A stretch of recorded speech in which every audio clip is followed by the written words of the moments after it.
Kashmir live के इस live शुमारे में आपका इस्तकबाल है। नाज़रीन, हम लोग आज भी वबाई दौर से मुकाबला कर रहे हैं और आए दिन इस ताल्लुक से यही सुनते आ रहे हैं कि कोई ना कोई नया वेरिएंट सामने आ गया। कभी डेल्टा तो कभी ओमिक्रॉन। अभी पूरी दुनिया में ओमिक्रॉन के केसेस एक्टिव है और पूरी इंडिया में भी केसेस अब बढ़ रहे हैं। और बात अगर आप अपनी यूटी की करें यानी जम्मू और कश्मीर की, तो हाल ही में जम्मू में 3 केसेस डिटेक्ट किए गए। कितना खतरनाक है ये ओमिक्रॉन और क्या कॉन्सिक्वेंसेस इसके हो सकते हैं? क्या एहतियात हमें बरतनी चाहिए? इस मौजू पे गुफ्तगू करने के लिए आज हमने दावत दी है डॉक्टर बिक्रम सिंह दत्ता साहब को, जो वादी के जाने-माने पल्मोनोलॉजिस्ट है और डॉक्टर साहब से हम इस नए वेरिएंट के बारे में बात करेंगे। डॉक्टर साहब, खैर मकदम है आपका कश्मीर लाइव के जी, इस आदाब लाइव अर्स, आदाब सेशन में। अर्स। जी, आदाब अर्स। आदाब सर। जी, जी। सर, पैंडेमिक की पहली वेव, पैंडेमिक की अब ये दूसरी वेव, फिर अब नाउ दिस थर्ड वेरिएंट। जी, जी। बट जी, we don't seem to be that serious about it as we were about the first or the second wave, और वो शायद कॉम्प्लिसेंसी ये इसकी वजह तो हम नहीं बता सकते कि क्या है। हम मास्क तो पहनते हैं और शायद मास्क इसलिए पहनते हैं कि सर्दी से बच सके, लेकिन एसओपीज किस हद तक फॉलो की जाती है, कहाँ पर फॉलो की जाती है, वो एक क्वेश्चनेबल मार्क है। डॉक्टर साहब, ये जो ओमिक्रॉन है, सब इसको लाइक एक लाइटली ले रहे हैं कि like it's not as serious as the previous delta और प्रीवियस वेरिएंट्स थे। But how do you really see this new variant, this omicron? क्या ये उतना खतरनाक है? क्या अभी विंटर्स चल रहे हैं कश्मीर में? जी, जी। पहले तो सबसे पहले आपको ये समझना है कि ये वेरिएंट्स क्या होते हैं। एक्चुअली पहले तो जो सबसे पहले वुहान जो वायरस, जो पहला कोविड वायरस है, वो तो वाइल्ड वायरस है, जो ओरिजिनल स्ट्रेन था, जिससे पहले पूरी दुनिया में फैला। एक्चुअली ये वेरिएंट्स बनते कैसे हैं? एक्चुअली जब हमारा जो ये वायरस होता है, जब हमारे रेस्पिरेटरी ट्रैक और डिफरेंट टिश्यूज में एंट्री पाता है, तो हमारे ये सेल्स में घुस जाता है। इसके ऊपर स्पाइक प्रोटीन होता है, प्रोटीन अटैच होता है सेल्स के रिसेप्टर्स के साथ और सेल्स के अंदर चला जाता है। तो अंदर जाके ये दोबारा से अपना जेनेटिक स्ट्रक्चर चेंज करके एक वायरस, मतलब then it makes billions and trillions of its copies. ठीक है, और ये फिर सेल से बाहर निकल जाता है। तो बाहर निकल के देन इट कॉजेज डिस्ट्रक्शन, फिर हमारा इम्यून सिस्टम इससे लड़ता है और फिर ये जंग वायरस और आपके इम्यून सिस्टम से चलती रहती है। अगर आपका इम्यून सिस्टम ज्यादा हैवी हो जाए तो भी खतरनाक, वायरस किल हो जाए तो आप बच जाते हैं। तो लाइक दिस, तो जब ये रेप्लिकेट कर रहा होता है ना, तो रेप्लिकेशन के दौरान कोई मिस्टेक हो जाती है। मिस्टेक मीन्स इसके अंदर जेनेटिक सीक्वेंसिंग में अमाइनो एसिड्स में इधर उधर फेर बदल, कोई अमाइनो एसिड की जगह दूसरा फिट हो जाता है। उससे क्या होता है, नया वेरिएंट बन जाता है। सो नया वेरिएंट जब बनता है तो उसमें एक अलग प्रॉपर्टीज आ जाती है, इन्फेक्ट करने की प्रॉपर्टीज, ट्रांसमिशन की प्रॉपर्टीज, उसकी विरुलेंस वो जो होती है वो चेंज हो जाती है। तो इस तरह से वाइल्ड वायरस पहले अल्फा स्ट्रेन बना, अल्फा स्ट्रेन जो है वो यूके में पैदा हुआ, फिर उसका पेंडेमिक आया, वहां पे वेव आई, तो दूसरा वेरिएंट बना, फिर बीटा वेरिएंट बना, वो ब्राजील में बना, तो ब्राजील से फैलता वो दूसरी जगह गया। फिर उसके बाद डेल्टा बना जो इंडिया में बना। जो पिछली इंडिया की जो वेव आई थी जो सबसे खतरनाक, वो डेल्टा वेरिएंट की वेव थी। तो डेल्टा वेरिएंट की वेव जो है वो फैलती फैलती अमेरिका में चली गई, यूरोप में चली गई, और अमेरिका और यूरोप अब भी डेल्टा वेरिएंट से घिरे हुए हैं। अब भी वहां पे ज्यादातर जो एडमिशंस और आईसीयू एडमिशंस और डेथ्स जो है वो डेल्टा वेरिएंट से हो रही है।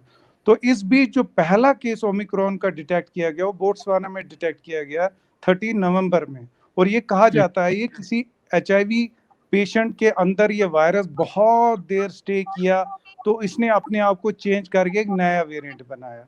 तो वो वेरिएंट इन्फेक्ट हुआ, एक स्कूल गोइंग बॉयज जा रहे थे पिकनिक पे, उनको इन्फेक्ट हुआ, साउथ अफ्रीका में आ गया 15 नवंबर को। जब साउथ अफ्रीका में कोई भी इन्फेक्टिव केस नहीं आ रहा तो सडनली 1 नवंबर में उनको सर्ज आई, तो उनने इंटरेस्ट दिखाया ये सर्ज किससे थी। Then they detected that there is a new strain और उसका नाम दिया गया ओमिक्रॉन स्ट्रेन दिया गया। लेकिन जब तक वो देख पाते ये ओमिक्रॉन स्टेज वहां से है, तब तक ये वहां से फैल के यूरोप जा चुका था, इनफैक्ट इंडिया में भी आ चुका था, और यूएस भी जा चुका था। तो लोगों ने ये सोचा कि यूएस ने पहले सोचा अब हम ट्रैवल बैन्स लगाएं, कुछ करें, लेकिन बाद में साइंटिस्टों ने कहा अब ट्रैवल बैन लगाने से कुछ नहीं होगा, this virus is already inside the home, so you can not block it now. So likewise Omicron variant जो है, तो ज्यादा जो स्टडीज अभी आ रही हैं कि ये वायरस कितना खतरनाक है क्या है, साउथ अफ्रीकन स्टडीज में ये देखा गया कि वायरस की जो जो सिम्टम्स है वो माइल्ड है, ठीक है, माइल्ड है, ज्यादा हॉस्पिटलाइजेशन नहीं हो रही है, ज्यादा डेथ्स नहीं हो रही है। पर एक बात, there are some good news about omicron, there are some bad news about omicron. Good news ये है कि इसकी जो सिम्टम्स हैं वो माइल्ड है, आईसीयू एडमिशंस कम है, डेथ्स कम है, ये अभी तक की जांच है। आगे क्या होता है ये कुछ कहा नहीं जा सकता, क्योंकि अभी बहुत थोड़े केसेस हैं जिन पर ये स्टडीज की गई है। आगे आगे लेकिन आप याद रखें ये 5 टाइम्स ज्यादा ट्रांसमिसिबल है, दैट मीन्स ये बहुत ही तेजी से फैलता है लाइक फायर। कहने का मतलब है इसकी डबलिंग रेट जो है वो 3 डेज है, 2 to 3 डेज है। जैसे कहीं अगर 300 केसेस आए हैं तो समझ लो इन 3 days it will be 600, then in next 3 days it will be 1200, in next 3 days it will be 2400, so like that इसकी डबलिंग रेट जो है बहुत बढ़ती जाती है। तो ये ट्रांसमिसिबल बहुत है एक पेशेंट। तो जैसे आपको देखो ओस्लो में क्रिसमस पार्टी हुई 26 नवंबर, वहाँ क्रिसमस पहले मनाया जाता है, तो वहाँ पे एक पार्टी में 110 लोग थे जो फुली वैक्सीनेटेड थे फाइजर से, ठीक है, 3 दिन पहले उनके टेस्ट सारे नेगेटिव थे। वहाँ पे एक ओमिक्रॉन कैरियर था कोई, जो शायद वहाँ पे किसी तरह से शायद टेस्ट नेगेटिव नहीं आया उसका, तो टेस्ट नेगेटिव आया था उसका, तो वहां से वो फैला, देखा गया 70 लोगों को ओमिक्रॉन हो गया। So it was already present in Norway. तो इसी तरह से इंडिया में जब देखा जा रहा है अभी हमारे 400 केसेस के अराउंड है, तो but I think it is much more than that. और इसको ये बताया जाए तो ये अभी जो इसकी जो इसमें म्यूटेशंस इतनी ज्यादा हैं, देखो एक वेरिएंट तभी खतरनाक होता है जब उसमें म्यूटेशंस आ जाती है। हर किसी म्यूटेशन से या तो वो कमजोर हो जाता है या तो वो ज्यादा विरुलेंट हो जाता है। जैसे डेल्टा म्यूटेशन करके ज्यादा विरुलेंट हो गया, ये जो वायरस है म्यूटेशन करके ज्यादा ट्रांसमिट होता है, ऑल्दो अभी ये कहा गया है कि ये ज्यादा विरुलेंट नहीं है, मतलब लेकिन कहना है ये कि जब ये ज्यादा से ज्यादा नंबर्स को इन्वॉल्व करेगा, जब बहुत ज्यादा लोग इन्वॉल्व होते जाएंगे, तब सही में पता लगेगा कि इसकी विरुलेंस क्या है, ठीक है। तो अभी पहले से कुछ कहा नहीं जा सकता। तो अभी स्टडी चल रही है, यूके वालों ने कहा ये 5 टाइम्स ज्यादा विरुलेंट, ये ट्रांसमिसिबल है। अभी कल ही मैं ट्विटर पे एक बड़े इंपॉर्टेंट डॉक्टर से ये सुन रहा था जो अमेरिकन है, वो लिखते हैं कि ये 70 टाइम्स ज्यादा ट्रांसमिसिबल है, my god, compare to delta. So very transmissible, if you have a single case you will go on infecting like fire. ये आग की तरह फैलता है, मतलब ये इतना ज्यादा ट्रांसमिसिबल है कि एक रूम में अगर ओमिक्रॉन पेशेंट होगा तो वो अगर 100 लोग उस रूम में बैठे हुए, it will infect 60-70 of them with no time. तो लेकिन ये देखा गया कि ये अब कि इसकी अभी तक जो हॉस्पिटलाइजेशन है वो कम है, आईसीयू रेट्स कम है, और डेथ्स जो है फिलहाल जो है कम है, और आई होप सो ये कम ही रहे। We'll hope so. डॉक्टर साहब, लाइक अभी तो विंटर्स चल रहे हैं, I am sorry I may be deflecting from the topic, but अभी विंटर चल रहे हैं, सर्दियों का मौसम है, तो इसमें हम ऑब्वियसली लाइक देखते हैं कि लाइक चेस्ट रिलेटेड जो प्रॉब्लम्स होती है वो बढ़ जाती है अक्रॉस जनरेशन, चाहे बच्चे हो घर में, चाहे वो जवान हो या चाहे बुजुर्ग हो, चेस्ट रिलेटेड बीट, स्पेशली अब जब आप माइल्ड सिम्टम्स की बात कर रहे थे, उसमें से खांसी, जुकाम, fever, these are something which are very common these days because the weather is also dry. तो should we like get ourselves tested, should we like take it as ऐसा तो कोई, देखिए हमारा ये मानना, देखो कश्मीर में तो अभी कुछ कहा नहीं है, लेकिन कहते हैं कि but recently, I'm sorry to interrupt, but recently 3 cases were detected in Jammu, yes, and probably none of them had travel history. None of them had a travel history. Infected many people. Yes, definitely. That's why हम कह रहे हैं ना कि वो 3 लोगों में जम्मू में डिटेक्ट हुआ जिनकी कोई ट्रैवल हिस्ट्री है, so omicron is already there. Problem यह है कि हमारी लैब्स अभी इक्विप्ड नहीं है ओमिक्रॉन को डायग्नोज करने के लिए। देखिए मैं आपको बता दूं ओमिक्रॉन कैसे डायग्नोज होता है। जैसे ओमिक्रॉन का पेशेंट आरटीपीसीआर पॉजिटिव तो निकलेगा, ठीक है, लेकिन जब तक आप उसमें S gene target failure detect नहीं करोगे तब तक उसको ओमिक्रॉन नहीं कहा जाएगा। जिस आरटीपीसीआर पॉजिटिव में एस जीन टारगेट फेलियर होगा वो ओमिक्रॉन है। तो हमारी लैब्स इस वक्त जो श्रीनगर में लैब है, जो जम्मू में भी पब्लिक लैब है, उनमें वो इक्विपमेंट नहीं है जो इस एस जीन को टारगेट कर सके। So we have to send the samples of suspects outside. अब आप खुद देखिए, बाहर से डायग्नोज होके आएगा, कहीं दिल्ली में कोई लैब है या बेंगलोर में कोई लैब है, so our labs are not equipped to diagnose omicron. So हमारे अंदर अगर कुछ ओमिक्रॉन केसेस होंगे भी तो हमें पता नहीं लगेगा। सो हमें इसी बात से पता लगेगा अगर एक नेक्स्ट मंथ के एंड तक या नेक्स्ट मंथ के मिड तक एक सर्ज आ जाता है, सपोज हमारे केसेस आरटीपीसीआर के बढ़ने शुरू हो जाते हैं, तो हमें ऑटोमेटिकली समझ लेना चाहिए ये जो थर्ड वेव है, ये शायद थर्ड या फोर्थ वेव हम इसको कहेंगे, ये ओमिक्रॉन की ही है। बिकॉज इट इज एक्सपेक्टेड कि ओमिक्रॉन के केसेस बाय फरवरी इंडिया में बहुत ज्यादा हो जाएगा, और इंडिया में जो नेक्स्ट वेव आएगी वो ओमिक्रॉन की आएगी अगर हमने कोविड एसओपीज को फॉलो ना किया।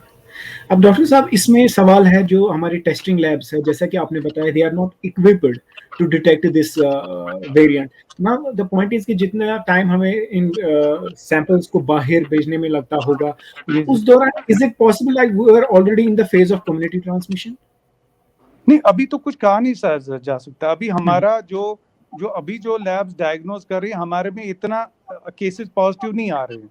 सपोज अगर सडनली हमारे पॉजिटिव केसेस बढ़ने शुरू हो जाते हैं हर हॉस्पिटल में, तब हम सोच सकते हैं कि ओमिक्रॉन के केसेस आ रहे हैं।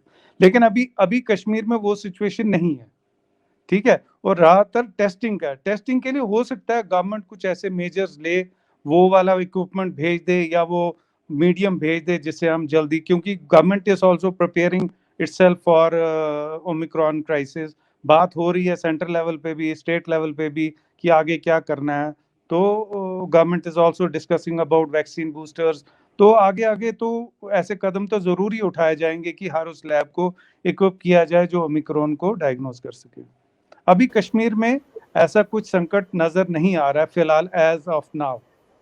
अभी जो मैक्सिमम केसेस कश्मीर में हैं वो कॉमन कोल्ड इन्फ्लुएंजा के हैं, जो खांसी जुकाम, वो कॉमन वायरस है जो हर साल कश्मीर में आते हैं, ये वही वायरस है। इन्फ्लुएंजा है, दूसरे रेस्पिरेटरी सिंस्टिटिव वायरसेस हैं जो खांसी जुकाम वगैरह जो आम होता है हमारे। तो कोविड के केसेस भी बीच में हैं, तो वो भी बीच में आते रहते हैं। सो हाउ, अगर हम बात करें लाइक आपने कहा कि Omicron like it has mild symptoms, but लेकिन in coming time it may be there and there may be a third wave of which will be of this variant. अब मेरा सवाल इसमें है कि like what type of illnesses are there which come with it in different age groups? देखिए Omicron की सबसे बड़ी जो वरी साइंटिस्ट को इस वक्त है वो है चिल्ड्रन। देखिए हमारे 18 साल से नीचे लोग वो वैक्सीनेट नहीं हुए हैं, ठीक है ना। So they are the most susceptible age group for omicron to strike, ठीक है ना। साउथ अफ्रीका में भी देखा गया है, कुछ स्टडीज यूएस में भी, यूके में भी आई हैं कि चिल्ड्रन आर गेटिंग इन्फेक्टेड मोर, और उनकी हॉस्पिटलाइजेशन की रेट थोड़ी सी बढ़ी है उस कंट्री में। That's why children all over the worries are more for the children. अब चूंकि हमारे ओल्डर इंडिया में लगभग एक डोज तो 106 करोड़ लोगों ने लगा दिया, लगभग डबल डोज लगभग 60 करोड़ लोगों, 50 to 60 करोड़ लोगों ने, I don't know the exact figures, but 50 से 60 करोड़ के बीच में डबल वैक्सीनेट हो गए हैं। तो they have some sort of protection but not that level of protection, क्योंकि ये ओमिक्रॉन जो है ये वैक्सीन की इम्यूनिटी को भी इवेड कर जाता है। इट हैज बीन सीन, जैसे ये देखा गया कि फाइजर के 2 वैक्सीन ओमिक्रॉन से सिर्फ 30% प्रोटेक्शन देते हैं, और जब थर्ड बूस्टर डोज जो वहां शुरू हो गया है, थर्ड बूस्टर लगाने के 1 महीने के बाद वो प्रोटेक्शन 80% चली जाती है, ठीक है। इसी तरह मॉडर्ना का जो वैक्सीन है वो 2 शॉट्स सिर्फ 30% 20% प्रोटेक्शन देते हैं, लेकिन थर्ड बूस्टर शॉट जो है उन्होंने शुरू किया है वो उसमें 70% 74% प्रोटेक्शन देता है। इसी तरह से कोविशील्ड का जो थर्ड बूस्टर है, इट गिव्स अराउंड 80% प्रोटेक्शन। तो बूस्टर से प्रोटेक्शन बढ़ रही है, ओरिजिनल 2 वायरसेस 2 शॉट जो हमने लिए हैं वो हमें उतने प्रोटेक्ट नहीं करते, मगर फिर भी प्रोटेक्ट।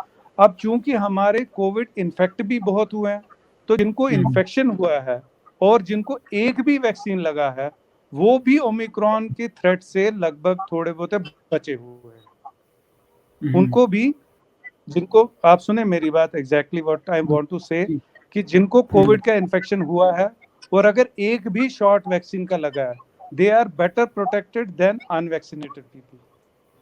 तो हर उस पेशेंट को जिसको कोविड हुआ है उसको ये सोच लेना चाहिए मुझे कम से कम एक शॉट जरूर लगाना है। अगर उसने एक शॉट नहीं लगाया होगा तो he is as threat to with omicron as with others as of unvaccinated. ठीक है, तो चिल्ड्रन के बारे में थोड़ा सा अभी सिनेरियो क्लियर नहीं हुआ, may be in coming 3 weeks data will be more clear. इस वक्त आप देखें यूके में सबसे ज्यादा ओमिक्रॉन के केसेस आ रहे हैं, US is getting flooded with Omicron cases. ठीक है, अब हॉस्पिटलाइजेशन लगभग, ब्रिटेन ने तो कहा कि हमारी हॉस्पिटलाइजेशन आहिस्ता आहिस्ता बढ़ रही है, यूएस में भी आहिस्ता आहिस्ता बढ़ रही है। यूएस में तो अब ये कहा जा रहा है कि अब तो आर्टिकल्स आ रहे हैं, America was not prepared for कोविड-19, America was not prepared for delta, America is not prepared for omicron, America is not prepared to handle anything. तो आप देखिए उस कंट्री का ये हाल है। तो अब इंडिया में ये कहा जा रहा है क्योंकि हमारी जो रेट ऑफ वैक्सीनेशन है बहुत अच्छी रही है, हमारी गवर्नमेंट ने यहाँ पे जो वैक्सीनेशन के ड्राइवर बहुत अच्छे हैं, एंड पॉसिबली यही एक अच्छी बात है कि शायद ओमिक्रॉन इतना बड़ा थ्रेट इंडिया में ना बने जितना थ्रेट ये यूके वगैरह में थोड़ा बहुत बनता जा रहा है और लोग वरीड हैं। But data will be, the things will get cleared in next 3 to 4 weeks time, क्योंकि नेक्स्ट तो 3 वीक्स में जो मैंने बताया कि इसका डबलिंग रेट इतना ज्यादा है कि 4 हफ्ते में सारी बात क्लियर हो जाएगी कि इसके क्या करने वाला है। अब डॉक्टर साहब मेरा ये भी एक सवाल है कि लाइक ये what type of illnesses it brings with it, like how does it impact. जैसे हमने देखा कोविड जैसे पहली वेव थी उसमें different type of illnesses manifest हो रही थी, loss of smell, taste and all that. Then the second wave there was this bilateral pneumonia affecting mostly young. Now what will this come up इसमें तो ज्यादातर अभी जो स्टडीज हैं इसमें ज्यादातर वही है, खांसी है, सोर थ्रोट है, हल्का फीवर है, बॉडी एक्स है। इसमें लॉस ऑफ स्मेल और लॉस ऑफ टेस्ट नहीं देखा गया है, इसमें यही माइल्डर सिम्टम्स है। और अभी तक जो सीरियस इलनेस इससे अगर कोई हुई है तो उसका जो डेटा है अभी नहीं आया है कि जिनमें ये सीरियस हुआ है तो उनमें क्या प्रेजेंटेशंस है, अभी थिंग्स आर नॉट क्लियर। लेकिन माइल्ड इन्फेक्शंस ये तो क्लियर हो चुका है साउथ अफ्रीकन स्टडी से कि सिम्टम्स यूजुअली माइल्ड है। अब माइल्ड क्यों है? क्योंकि इसने ज्यादा इफेक्ट किया है यंग लोगों को, ट्रैवलर्स को। ट्रैवलर्स यूजुअली हेल्दी होते हैं, तो उनमें तो वैसे भी पहले जो वेरिएंट है वो भी माइल्ड रहते थे। तो अभी थिंग्स, जब ये बहुत ज्यादा लोगों को इन्वॉल्व करेगा तब सिचुएशन ज्यादा क्लियर हो जाएगी कि ये आगे क्या करना है। ठीक, अब डॉक्टर साहब इसमें एक बात ये भी आती है कि लाइक जो इस टाइम पिछले हफ्ते डीसी साहब ने भी कहा कि like these are just rumours that there are no omicron cases in Srinagar और somewhere, which is true, which is a fact. अभी तो नहीं हुआ क्योंकि कोविड के केसेस अभी भी हमारे ठीक ठाक, मतलब they are not as alarming as they used to be. But now right in that, no he is G is right in that. अभी तो कोविड के जो सिचुएशन हमारे उधर स्पोरेडिक केसेस आते हैं, मतलब our hospitals are not flooded but sporadic cases बीच बीच में आते हैं and we are handling them nicely. अभी कुछ ऐसा थ्रेट नहीं। मैं वही बता रहा हूँ कि जनवरी में एंड तक या फरवरी के इनिशियल स्टार्ट में अगर हमारे केसेस बढ़ते हैं बहुत ज्यादा तो ये ऑटोमेटिकली हमें समझ लेना चाहिए कि ये ओमिक्रॉन के केसेस हैं possible. Now but I am just trying to join the dots. अभी सर विंटर चल रहा है, it's the end of the year, so probably we are expecting a change in weather. We may have a snowfall, then we may have tourists, we may have people coming from different parts of the country or different parts of the world. So will that footfall become the floodgates of this virus? Possibly हो सकता है, लेकिन मैं वही कह रहा हूँ ना कि देखिए Omicron, because we are also lacking a test facilities. We may still have Omicron cases, we don't know. We don't know, हमें पता नहीं है। जम्मू में जैसे वो केसेस काफी दिन पहले कोई ट्रैवल की हिस्ट्री नहीं थी पता लगे, तो we may still have some Omicron, we don't know yet, हमें पता नहीं है। और मैंने वही बताया ना कि लैब टेस्टिंग तभी होगी जब हम वो सब कुछ पकड़ पाएंगे। अगर थोड़े केसेस बढ़ते हैं तो अगर हमें जीनोमिक सीक्वेंसिंग के लिए भेजते हैं बाहर, तभी तो पता चलेगा। क्योंकि अभी ये बताया गया जैसे पहले पता लगा कि ट्रैवलर्स को हो रहा है, ट्रैवलर्स आ रहे हैं साउथ अफ्रीका से, वहां से इनको टेस्ट करो। लेकिन जब देखा गया कि नॉर्वे में लोगों को जिनने कभी ट्रैवल नहीं किया उनको हो गया, कनाडा में जो लोग आए हांगकांग ट्रैवल करके आए तो उनको हो गया, तो यूएस में already it was in California. तो यू नेवर नो ये कहाँ कहाँ होगा। सो हाँ, we can not keep our eyes close, we have to be very vigilant. तो जरा से भी अगर केसेस बढ़ते हैं, we have to establish our labs which can detect Omicron properly, और तभी हमें पता लगेगा कि हमारी रेस में, हमारे लोगों में इसकी क्या कैसा रहेगा इसका। बट पॉसिबली हमारे लोगों में पॉसिबली हमारे केसेस भी पहले कोविड इन्फेक्टेड बहुत हो चुके हैं, वैक्सीनेशन भी अच्छे रेट्स पे गई है, तो पॉसिबली हमारा एक सिल्वर लाइनिंग है कि may be Omicron may not be as a threat in Kashmir as it in US and UK and other places. क्योंकि हमारी वैक्सीनेशन भी बहुत अच्छी गई है, श्रीनगर, कश्मीर वैली की, जम्मू की, वी आर वैक्सीनेटेड, और प्रीवियस इन्फेक्टेड केसेस भी बहुत है, उन्होंने भी वैक्सीन लगाए हुए हैं, तो लाइकवाइज हमारी प्रोटेक्शन शायद ठीक है। लेकिन हमारे में ऐसे भी like there were many people who had this Covid and they had then those post covid complications. How will this virus behave with them? ना देखिए, ये वायरस री इन्फेक्ट करता है, आप ये सोचिए, ये री इन्फेक्ट करता है। देखिए, एक अनवैक्सीनेटेड आदमी को हो सकता है, पहली बार हो सकता है, और जिनको पहले कोविड हुआ उनको री इन्फेक्ट कर सकता है। यही तो मसला है कि इट इज कॉजिंग री इन्फेक्शन, जिनको पहले भी कोविड हुआ उनमें री इन्फेक्शन हो रहा है। ठीक है, ये this is a cause of री इन्फेक्शन। मतलब अगर किसी को कोविड एक बार हुआ है, वो कभी ये ना सोचे कि मुझे कोविड दोबारा नहीं हो सकता, उसको हो सकता है। ठीक जी, उसको डेल्टा वेरिएंट से भी हो सकता है, अगर पहले डेल्टा से नहीं हुआ है, पहले उसको पहले वाले वेरिएंट से हुआ या पहले वायरस से, तो डेल्टा भी हो सकता है, उसको ओमिक्रॉन भी हो सकता है, क्योंकि ओमिक्रॉन हर जगह री इन्फेक्ट कर रहा है। That means it is infecting again those people who were previously infected with Covid, and it is infecting new patients who have not vaccinated, like children, young, किसी ने कोई वैक्सीन नहीं किया उसको भी इन्फेक्ट कर रहा है। It has now Omicron has already been detected in more than 100 countries, and there is I was reading a report that it may be like it may infect 3 billion people in the next probably 2 months. Yes, and definitely मैंने आपको बोला ना, इसकी मैं आपको बोल रहा हूँ ना, सपोज हमारे अगर स्टेट में, अगर हमारे कश्मीर में 2 केसेस डिटेक्ट होते हैं, आप ये खुद सोचो, next day you will have 4, next day you will have 8, fourth day you will have 16, then you will have 32, then you will have 64, then you have to go on doubling. मतलब in 2 times you have to double it, just imagine, हर 2 दिन बाद आपको double करने case. अगर आप detect भी नहीं करते हो, अगर आप उनको लैब डायग्नोज भी, आप ये सोच के चलो कि अगर आपके पास 2 केसेस भी आते हैं कम्युनिटी में जिनको कोई हिस्ट्री नहीं है ट्रैवल की, आप ये सोच के चलें कि 2 दिन बाद ये 4 होने वाले हैं, उसके 2 दिन बाद ये 8 होने वाले हैं, फिर उसके 2 दिन बाद ये 16 होने वाले हैं, उसके 2 दिन बाद 32, एंड लाइकवाइज आप फिर सोचिए कि 1 मंथ में ये कहाँ पहुंचेंगे।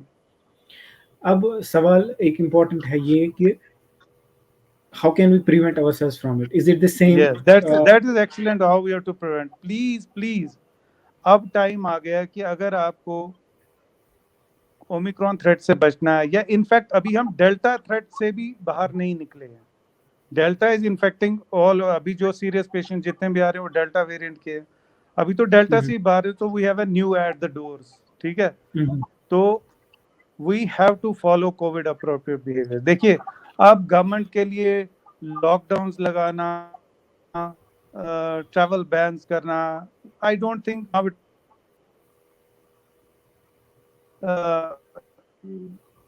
एक है हम तो हेलो नाइट में तो 7 बजे के बाद लोग घरों के अंदर ही होते हैं, but we have to take appropriate measure like masking indoors also. Whosoever is infected, जिसको भी जरा सी भी जुकाम की शिकायत है, कुछ भी, he should get a mask at home. Even a plain surgical mask, triple layer, will be having more protection. More protection to others.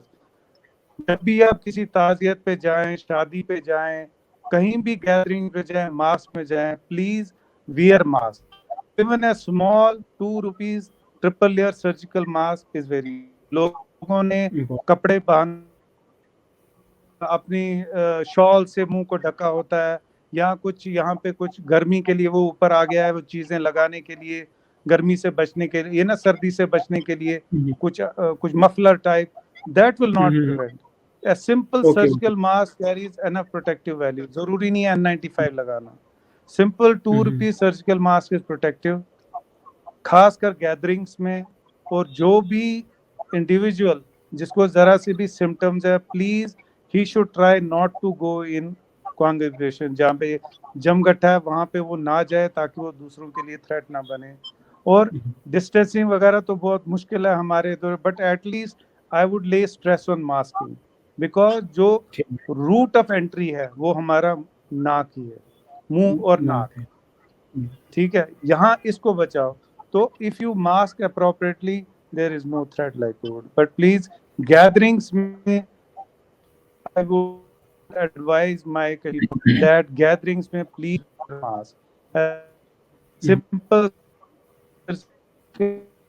Mask is also need. और यू शुड शार्प, वो क्लॉथ के mask छोड़ दो, वो fancy mask छोड़ दे आप, वो आपको प्रोटेक्ट नहीं करेंगे. जी जी डॉक्टर साहब, जाते जाते मुझे, in fact I should have asked this initially, but अब मुझे याद आ रहा है कि लाइक अल्हम्दुलिल्लाह, thankfully you have been amidst this ना एपिसेंटर, इसके वायरस के बीच आप रहे हैं चेस्ट डिजीज हॉस्पिटल में, but you have not been infected. That's what I somebody close to me was saying. जी So I have not been infected.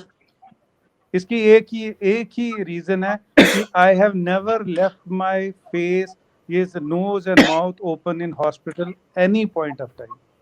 चाहे मैं कमरे में बैठ रहा हूँ, चाहे मैं वार्ड में बैठा हूँ, चाहे मैं कहीं, I have always worn a mask.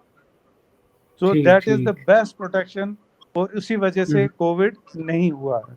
जहां भी आपका mask, you know, there was a study कि ऑल ओवर द वर्ल्ड की हेल्थ केयर प्रोफेशनल्स को कोविड कैसे हो गया.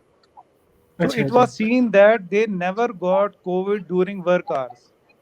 They got COVID only when they were eating, taking tea. ठीक है, उस वक्त मास्क नीचे उतरा and somebody entered. कोई पेशेंट एंटर हो गया, कोई अपना ही डॉक्टर इन्फेक्टेड एंटर हो गया. So that was the point, they got infected. So doctors never get COVID while they are on work. Doctors, nurses never get COVID when they are on work because they are adequately protected. They get COVID only once they reach their rooms. Unfortunately, some of the doctors have removed their mask, they have taken food, and somebody has entered their chamber who was infected, not wearing a mask. और उस गुफ्तगू के बीच में, चाहे वो 1 minute की रही है, 2 minute, they got infected. Okay? So most of the case, अगर आप किसी भी डॉक्टर से पूछोगे जिसको कोविड हुआ है, he would narrate the same story कि बोस ख्यावान था, मैं खा रहा था उस वक्त, तो एक पेशेंट बैठा था तो उसकी वजह से लग गया. डॉक्टर साहब, या घर में डॉक्टर को लगा है, घर में पेरेंट्स, कजन्स वहां से यहाँ से आए तो घरों में लगा, लेकिन not at work place. Not at workplace, exactly. Yeah, so not in wards, ICUs, I mean to say. आप चेस्ट डिजीज हॉस्पिटल में रहे, लाइक यू हैव बीन ना there working 24/7. Just tell us what is ना ground situation there. मतलब has it, everything is, we have a very finely, highly equipped chest disease hospital. We are luckily I would say that we have one of the best respiratory centers working in chest disease hospital. We have been equipped with all the latest gadgetry. और हमारी जितनी faculty है हमारी, they are working really very hard, and we are doing almost all the investigations which are possible in Delhi, Mumbai, outside. We are performing all procedures, almost all procedures. क्योंकि पिछले 1 साल में 2 साल में government has equipped chest disease hospital to the best, and Fine. you can see the sea of change. और हमारे doctors बहुत सारे एम से ट्रेन होके आए हैं, डीएम स्टूडेंट्स हैव ज्वाइंड, हमारे पोस्ट ग्रेजुएट्स वहाँ पे हैं, they are working very hard to make it, but sometimes you have sometimes bad news about CD. जो सीरियस कोविड पेशेंट्स होते हैं, in spite of all the things we are not able to save them, कभी कभी backlash देखने को मिलता है, लेकिन but our CD hospital and in fact most of the hospitals are working very nice. I am very happy about it, being one of the senior doctors working. Sir, can we just know a bit about your educational background? It's just for the audience curiosity. Just yeah. I first studied in New Era School up to 6th class, up to 5th class in New Era School, Rajbagh. My father was in radio station. He was working as a class 4 there. Then we shifted to I shifted to Sainik School, Nagrota, and studied up to class 12. And I wanted to join defense forces, but somehow I came back, and then I got interested in medical field. Then I cleared my entrance, did my MBBS up to I entered 1919 hospital, this GMC Srinagar, Government Medical College Srinagar, then passed out in 95. I entered my post-graduation MD in SKIMS in medicine in 1998. I came out in 2001 and then joined as a registrar senior resident in Chest Disease Hospital. Then I worked there for I am continuing there, and I am working at a senior post there. So that's it. so we wish you all the best for your future, and we're so thankful to you for serving our society. In fact, your No, society. I'm really thankful to all the people of Kashmir, and I love my place. I love my people. I love my Kashmiri brethren, and I wish them all the happiness and all the good wishes for their all future endeavors. But I just tell them, health is the wealth. तो it's written in all the religion that अगर आप कुछ खुदा से मांगो तो सबसे पहले अपनी हेल्थ मांगो, अपनी हेल्थ और अपने हमसायों की, अपने ब्रदरन की हेल्थ मांगो. Health is the most important. I wish my Kashmiris to be healthy, stay safe, and God bless you all. Thank you, Dr. Sir, for joining us, for giving us your precious time. You take care, sir. Thank you so much. Thank you.